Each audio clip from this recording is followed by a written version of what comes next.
Hello everyone, I'm Bhavna Sahani, the founder of the Futuristic Academy. I'm back with the video for class 10 social science and इस video में I will be telling you that what is your syllabus, paper कैसे आने वाला है, कैसे आपने attempt करना है, कैसे क्वेश्चन आंसर्स करने हैं और क्या क्या आएगा। साथ ही में मैं आपको एक गुड न्यूज दूंगी और एक बैड न्यूज दूंगी। So let's get started with it.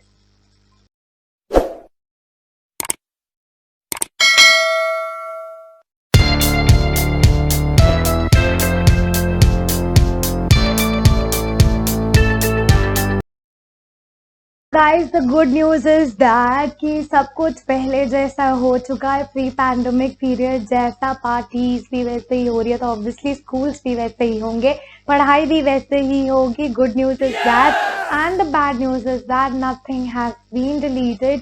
सिर्फ 30% ऑफ सिलेबस डिलीट हुआ है, ज्यादा नहीं हुआ, तो आपको सब कुछ पढ़ना पड़ेगा। ऑलराइट, तो कोई नहीं, सब हम अच्छे से करेंगे। I am with you to motivate you and help you in your studies and I'm sure you will be definitely scoring so good in your exams. So अब हम देखते हैं कि जो आपका SST का पेपर है थ्योरी का, वो प्रॉपर 3 आवर्स का होने वाला है एंड 3 टाइम होगा 3 आवर्स, मैक्सिमम मार्क्स होंगे 80 marks. You know that SST is divided into 4 subjects. First is India and the contemporary world, जिसमें आप हिस्ट्री पढ़ने वाले हैं और हिस्ट्री आपकी आने वाली है 20 मार्क्स की। देन आता है contemporary India. Contemporary India is related to geography, again it is for 20 marks. फिर आता है डेमोक्रेटिक पॉलिटिक्स, जो है आपका पॉल साइंस, और ये जो पॉल साइंस है वो भी आने वाली है 20 मार्क्स की। फिर आता है इकोनॉमिक्स, इकोनॉमिक्स भी आने वाली है आपकी 20 मार्क्स की। क्लियर? तो ये 20 मार्क्स के चारों सब्जेक्ट्स हैं and total your paper is for 80 marks. तो अब हम देखते हैं आपका सिलेबस क्या है, कैसे होने वाला है। तो basically let's get started with history. History में आपका आने वाले हैं the rise of nationalism in Europe, सबसे इंपॉर्टेंट चैप्टर है। इसमें आपने जो 9th में फ्रेंच रेवोल्यूशन पढ़ा था और जो नेशन स्टेट का आइडिया आया था वो है, उसका कंक्लूजन पढ़ना है। Making of nationalism in Europe, age of revolution from 1830 to 48, making of Germany and Italy, visualising the nation, nationalism and imperialism, ये आपने पढ़ना है। फिर आता है आपका nationalism in India. Nationalism in India में आपने पढ़ना about the first world war, Khilafat issues and the non corporation movement, फिर different stands within the movement and towards civil disobedience movement and the sense of collective belongingness. Section 2 is related to livelihood and economics in the social society.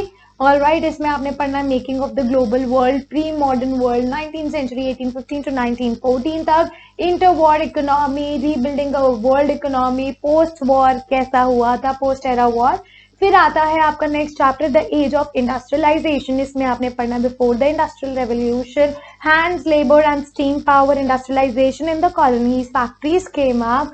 All right, the peculiarities of industrial growth and market for goods. All right, तो history आपको दिखने में थोड़ी difficult जरूर लग रही है, लेकिन 9th 10th की हिस्ट्री बहुत ईजी आने वाली है। उसके बाद आपका एक चैप्टर और है जिसमें आप एवरीडे लाइफ और कल्चर और पॉलिटिक्स के बारे में पढ़ने वाले हो, that is the print culture and the modern world. इसमें आपने फर्स्ट प्रिंटेड बुक्स के बारे में पढ़ना है, प्रिंट यूरोप में कैसे आया, प्रिंट रेवोल्यूशन कैसे आया, उसका इम्पैक्ट क्या था, reading mania, 19th century, India का वर्ल्ड ऑफ प्रिंट से क्या लेना देना है, religious reforms and public debates, new forms of publications, print and censorship. All right, so moving towards the next subject, that is geography. Geography में सबसे पहले आने वाला है आपका chapter resources and development. Resources and development बहुत important है, ठीक है। इसमें आपने कंसेप्ट के बारे में पढ़ना है, रिसोर्सेज को डेवलप कैसे किया जाता है, रिसोर्स प्लानिंग कैसे की जाती है, कंजर्व कैसे किया जाता है रिसोर्स, लैंड रिसोर्सेज, लैंड को कैसे यूटिलाइज किया गया है, लैंड यूज पैटर्न क्या है इंडिया का, लैंड डिग्रेडेशन के बारे में पढ़ना है और लैंड को कैसे कंजर्व किया जा सकता है। इसके बाद आपने रिसोर्सेज के बारे में पढ़ना है, सॉइल के बारे में, classification of resources, soil erosion and soil conservation. इसमें आपने इंफॉर्मेशन बॉक्सेस नहीं पढ़ने on the state of India environment. Okay, then forest and wild life में आपने पढ़ना है conservation of forest and wild life in India, types and distribution of forest and wild life resources, community and conservation. फिर आता है water resources, जिसमें आपने पढ़ना है वाटर स्केर्सिटी के बारे में, need for water conservation and management, multipurpose river projects and integrated water resource management and rain water harvesting. All right, so moving towards the next, आपका चैप्टर आ रहा है एग्रीकल्चर। एग्रीकल्चर में आने वाला है types of farming, primitive farming, subsistence farming, intensive farming, commercial farming. इसके अलावा आता है क्रॉपिंग पैटर्न्स में, जो crops, food crops other than grains, non-food crops, technological and institutional reform, food security, excluding the impact of globalization on agriculture. फिर minerals and energy resources के बारे में है कि मिनरल्स क्या होता है, अब मिनरल्स कहाँ से आकर होता है, where are these mineral found, ferrous mineral, non ferrous mineral, non metallic mineral, rock minerals, conservation of minerals, energy resources कहाँ से आता है, conventional source of energy, non conventional source of energy, conservation of energy resources. उसके बाद आता है manufacturing industries. Manufacturing industries में आपने पढ़ना है importance of manufacturing, industrial location, इसमें आपने इंडस्ट्री मार्केट लिंकेज नहीं पढ़ना, एग्रो बेस्ड इंडस्ट्री पढ़ना, इसमें आपने कॉटन टेक्सटाइल नहीं पढ़ना, जूट टेक्सटाइल नहीं पढ़ना, शुगर इंडस्ट्रीज नहीं पढ़ना, ये डिलीट हो गया है। मिनरल बेस्ड इंडस्ट्रीज पढ़ना है, इसमें आपने आयरन एंड स्टील इंडस्ट्रीज और सीमेंट इंडस्ट्री नहीं पढ़ना। इंडस्ट्रियल पोल्यूशन और environmental degradation, control of environment degradation.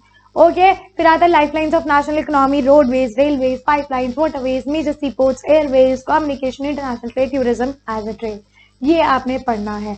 फिर आते हैं हम पॉलिटिकल साइंस में। पॉलिटिकल साइंस बहुत इजी है, इसमें तो सबसे पहले आपने पढ़ना है पावर शेयरिंग, बेल्जियम में क्या था, श्रीलंका में क्या था, श्रीलंका में मेजोरिटेरियनिज्म आई, बेल्जियम में अकोमोडेशन के आई, ये सब क्या होता है हम चैप्टर में पढ़ने वाले हैं। पावर शेयरिंग डिजायरेबल क्यों है, फॉर्म्स ऑफ पावर शेयरिंग।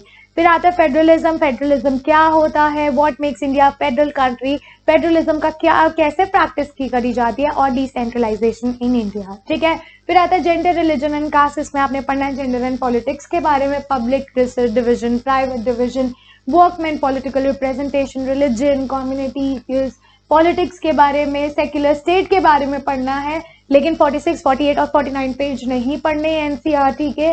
ठीक है, use the book which is reprinted in 2021। इसके अलावा कास्ट एंड पॉलिटिक्स के बारे में पढ़ना है, caste and equalities, caste and politics, politics and caste, and that's it. Alright, फिर उसके बाद आपका आता है पॉलिटिकल पार्टीज, जिसमें पढ़ना है why do we need political parties, meaning of political parties, functions of political party, why political parties are necessary, how many political parties should we have, national party, state party, challenges to political parties and how parties can be reformed. उसके बाद पढ़ना है outcomes of democracy, how do we assess democracies outcomes, accountability, responsiveness, legitimacy. फिर पढ़ना है economic growth and development के बारे में, reduction of inequality and poverty, accommodation of social diversity, dignity and freedom of the citizens के बारे में। Clear. फिर आता है इकोनॉमिक्स। इकोनॉमिक्स में सबसे पहला है development, what development promises different people, different goals, income और अदर गोल्स के बारे में पढ़ना है। नेशनल डेवलपमेंट के बारे में पढ़ना है, how to compare different countries and state, income and other criteria के बारे में पढ़ना है, पब्लिक फैसिलिटीज के बारे में पढ़ना है, सस्टेनेबिलिटी ऑफ डेवलपमेंट के बारे में पढ़ना है। अपार्ट फ्रॉम दैट आता है sectors of Indian economy. Sectors of Indian economy में पढ़ना है कंपेयरिंग द 3 सेक्टर्स, तीनों सेक्टर्स को पढ़ना है, तीनों सेक्टर्स को कंपेयर करना है, प्राइमरी, सेकेंडरी, टर्शरी का इंडिया में क्या हाल है, division of sectors, organise sector, unorganise sector के बारे में पढ़ना है, सेक्टर्स पढ़ने हैं इन टर्म्स ऑफ ओनरशिप, जिसमें आता है प्राइवेट सेक्टर, पब्लिक सेक्टर। ठीक है, फिर आता है next chapter money and credit. इसमें पढ़ना है money as a medium of exchange, modern form of money, loan activities कैसे होती है बैंक में, 2 क्रेडिट सिचुएशंस पढ़नी है, टर्म्स ऑफ क्रेडिट क्या होता है, फॉर्मल क्रेडिट सेक्टर क्या होता है, इनफॉर्मल क्रेडिट सेक्टर क्या होता है, सेल्फ हेल्प ग्रुप क्या होता है। इसके अलावा आपने पढ़ना है ग्लोबलाइजेशन एंड इंडियन इकोनॉमी। जो ग्लोबलाइजेशन और इंडियन इकोनॉमी है, इसमें आपने पढ़ना है production across the country, production को कैसे इंटरलिंक किया गया across the country, foreign trade और इंटीग्रेशन ऑफ मार्केट के बारे में पढ़ना है, ग्लोबलाइजेशन क्या होता है, फैक्टर्स जिसकी वजह से ग्लोबलाइजेशन आया, वर्ल्ड ट्रेड ऑर्गेनाइजेशन के बारे में, impact of globalisation in India and the struggle for a fair globalisation. Clear. जो कंज्यूमर राइट चैप्टर है, ये इससे रिलेटेड सिर्फ आपका प्रोजेक्ट वर्क आने वाला है। ऑलराइट, उसके बाद आते हैं हम मैप वर्क के में। मैप वर्क जो हिस्ट्री का है, आपने map of India, political map of India पे करना है। नेशनलिज्म इन इंडिया है, नेशनलिज्म इंडिया में आपको लोकेट करना है, लेबल करना है, आइडेंटिफाई करना है कि इंडियन नेशनल कांग्रेस सेशन कहाँ कहाँ हुए थे, कैलकाटा में कब हुआ था, नागपुर में कब हुआ था, मद्रास में कब हुआ था। ठीक है, फिर नेशनल मूवमेंट कहाँ पे हुई थी, इंडिगो प्लांटर मूवमेंट चंपारण में हुई थी, बिहार में है, पीजन सत्याग्रह खेड़ा में हुई थी जो कि गुजरात में है, कॉटन मिल वर्कर सत्याग्रह अहमदाबाद में हुई थी जो कि गुजरात में है, जलियांवाला बाग इंसिडेंट अमृतसर में हुआ था जो कि पंजाब में है। Non cooperation movement Chauri Chaura में कॉल्ड ऑफ हुई थी जो कि यूपी में है। सिविल डिसोबीडियंस मूवमेंट कहाँ हुई थी? दांडी में, जो कि गुजरात में है। तो आपने ये सब आइडेंटिफाई करना है, लोकेट करना है, लेबल करना है, कैसे भी आ सकता है। उसके बाद अगर हम ज्योग्राफी की बात करें, again you have to do on the political maps of India. Chapter 1 है रिसोर्सेज एंड डेवलपमेंट, सिर्फ आइडेंटिफिकेशन है। मेजर सॉइल टाइप्स को आपने आइडेंटिफाई करना है। वाटर रिसोर्सेज में आपने लोकेट करना है, लेबल करना है। डैम्स, कौन सी dam? Salal, Bhakra Nangal dam, Tehri dam, Rana Pratap Sagar. उसके बाद आता है एग्रीकल्चर में भी सिर्फ आइडेंटिफिकेशन करना है। Major areas of rice and wheat, Sardar Sarovar, Hirakud, Nagarjuna Sagar और टुंगा भादरा। उसके बाद लार्जेस्ट और major producer states of sugar cane, tea, coffee, rubber, cotton and jute आपने मार्क करने हैं। ठीक है, फिर मिनरल और एनर्जी रिसोर्सेज में मिनरल्स को सिर्फ आइडेंटिफाई करना है। आयरन और माइंस में आ जाता है मयूरभंज, दुर्ग, बिलाई दला, बिलेरी, कुदेरमुख, ये सारी माइंस को आइडेंटिफाई करना है। कोल माइंस में आ जाता है रानीगंज, बोकारो, तालचेर, नेवेली। ठीक है, ऑयल फील्ड में आ जाता है Digboi, Naharkatiya, Mumbai high basin, Kalol, Ankleshwar. All right, फिर पावर प्लांट्स को आपने लोकेट करना है, लेबल करना है। थर्मल पावर का प्लांट्स कहाँ पे है? Namrup, Singrauli, Ramagundam. Nuclear power plants कहाँ पे है? Narora, Kakrapar, Tarapur and Kalpakkam. All right, फिर मैन्युफैक्चरिंग इंडस्ट्रीज में सिर्फ लोकेट और लेबल करना है। सॉफ्टवेयर टेक्नोलॉजिकल पार्क कहाँ पे है? नोएडा, गांधीनगर, मुंबई, पुणे, हैदराबाद, बेंगलुरु, चेन्नई, तिरुवनंतपुरम। ठीक है, लाइफलाइंस ऑफ नेशनल इकोनॉमी में आपने मेजर पोर्ट्स को और एयरपोर्ट्स को लोकेट और लेबल करना है। मेजर पोर्ट्स में कौन सा आता है? Kandla, Mumbai, Marmagao, new Mangalore, Kochi, Tuticorin, Chennai, Visakhapatnam, Paradip, Haldia international airport. Okay, फिर एयरपोर्ट्स में आपने मार्क करना है। अमृतसर में कौन सा? राजस्थान से श्री गुरु रामदास जी। दिल्ली में है इंदिरा गांधी एयरपोर्ट। मुंबई में है छत्रपति शिवाजी एयरपोर्ट। चेन्नई में है मीनमबक्कम एयरपोर्ट। कोलकाता में है नेताजी सुभाष चंद्र बोस एयरपोर्ट और हैदराबाद में है राजीव गांधी एयरपोर्ट। ये सारी जो आइटम्स है you have to locate and label and may also be given for identification. ठीक है, please use the book for 2021, जो 2021 में रीप्रिंट हुई है वो ही बुक यूज करना। कोई भी डाउट होता है please comment in the comment section box so that I can clear your doubts and make videos. For that I will be conducting Zoom classes as well, जिसका number नीचे video में दिया गया है. You can contact on that and I will be uploading the notes on Instagram, Telegram as well as on Facebook. So do not forget to follow me on Instagram, Telegram and Facebook. The link is just below in the description box. कोई भी doubt होता है आप कहीं पे भी contact कर सकते हैं. Instagram, Facebook, Telegram, the number given in the video. All right.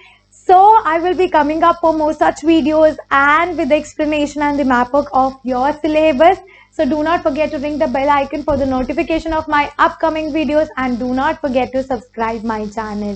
All right. So I will be meeting you super soon with my new videos. Bye bye everyone.